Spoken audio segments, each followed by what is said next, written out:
Sometimes ordinary conversations spur the deepest of thoughts. This past Monday, I was cleaning up the breakfast dishes while listening to the kids talking to each other at the kitchen table. At their recent birthday party, they had decorated small terracotta pots with glitter glue and stickers. Inside the pots, they planted seeds that hopefully will grow into tiny spruce trees by Christmas. So there they sat at the kitchen table, and then they started listing off all the people they wanted to invite over to see their Christmas trees when they're done growing. They began with close family friends who had helped bake their birthday cake. Then they listed all their family members, Nana and Papa, Amma and Abba, their aunts and uncles and cousins. Then they moved on to friends who attended their party and their parents, then to other friends from school, then to people from church. They eventually said mommy and daddy. They kept naming people they knew, people with whom they have some level of relationship.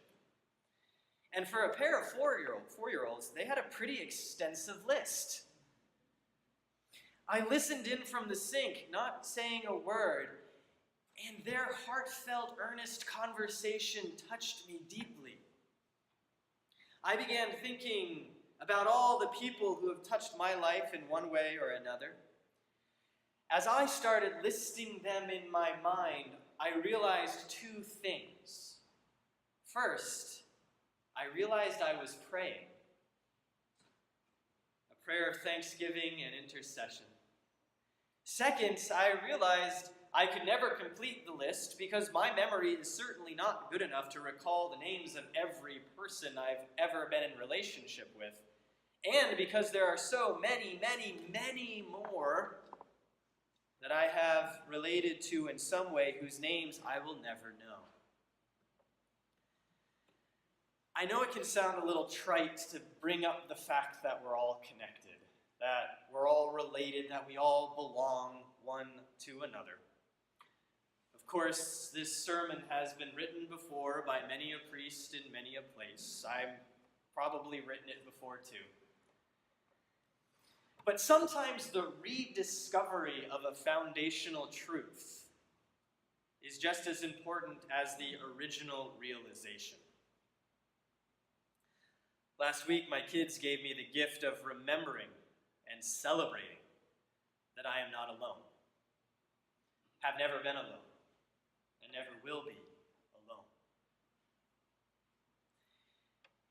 And I needed that gift at that moment when I was washing the dishes. You see, I was in a dark funk, coming off of only 3 hours sleep the night before, and I was facing a full day with an attitude of fatalistic purpose. Just get through the day. That will be victory enough. I was ready to put my head down and barrel through. Knowing that sleeplessness makes me prone to panic attacks and waves of depression.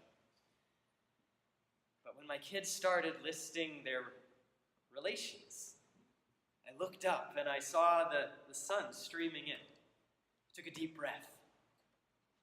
I was still facing a day on little sleep, but suddenly the day didn't seem as dark as before. I wonder if that's how Jesus felt at the end of today's gospel lesson. Jesus has finally finished his long sermon about being the bread of life. With each iteration of the sermon's theme, he developed his central metaphor until he was talking about eating his flesh and drinking his blood. So it's no surprise many of his disciples balked at the difficulty of his teaching.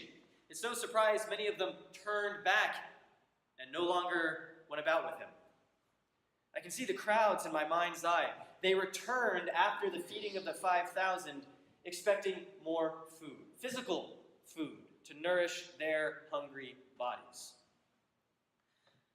Jesus had only words of nourishment, which began their disappointment. When he finished his speech without producing more bread, but instead by inviting them to eat and drink him, they threw their hands up and walked off.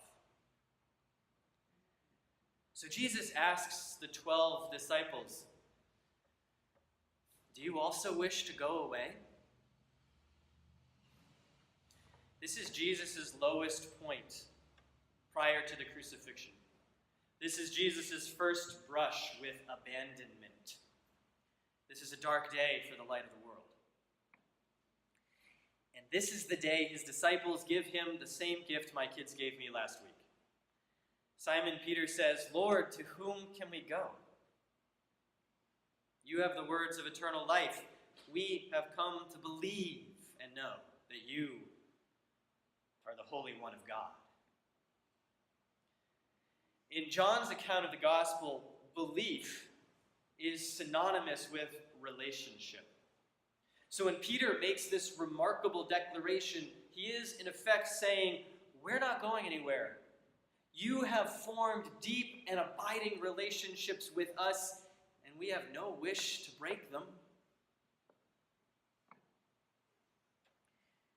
It's all too easy in life to ignore the relationships that sustain us, to take them for granted, to focus so much on ourselves that we forget we belong to each other.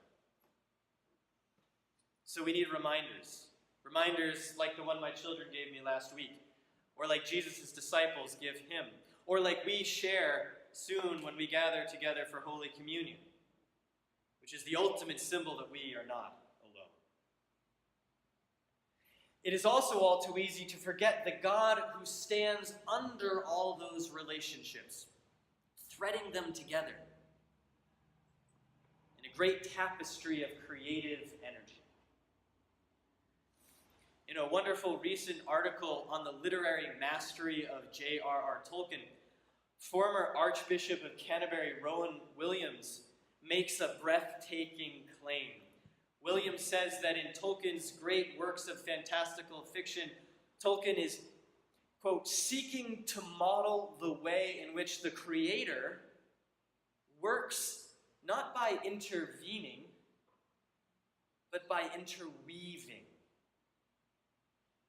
The creator works not by intervening, but by interweaving. That is, God stitches us together, and that very stitching is the work of creation, is God's intervention. God's weaving of the tapestry of life is God's work that we are blessed to participate in. The joining together in relationship is not just a means to an end. It is an end in itself, an end that is full of beginnings. This week I needed that reminder. Perhaps you did too. In a world full of fractures and broken relationships, we can find it difficult to remember we are not just isolated threads. The Creator interweaves us together. And this is most often how we notice the Creator's presence. I've got one more thing to say, but I've got a horrible frog in my throat. I need to just take a sip of water. 1 second. Thank you.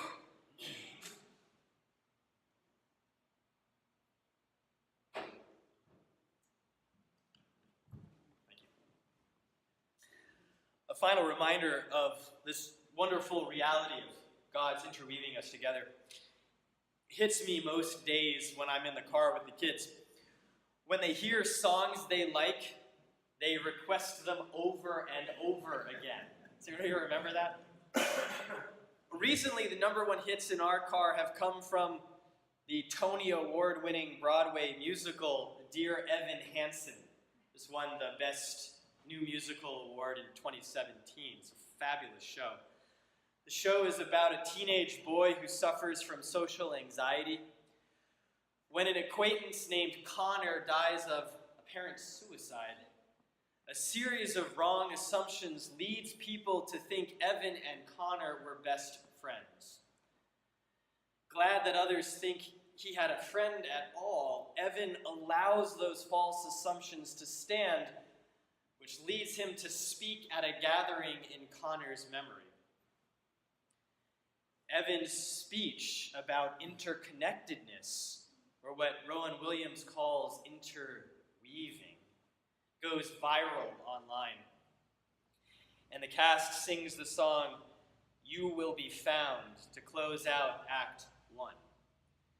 And this chorus keeps coming back to me over and over again, because we hear it so often in the car.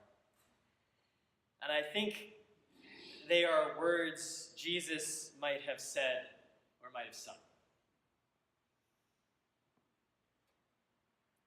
Even when the dark comes crashing through, and when you need a friend to carry you, and when you're broken on the ground, you will be found. So let the sun come streaming in, 'cause you'll reach up and you'll rise again. Lift your head and look around. You will be found.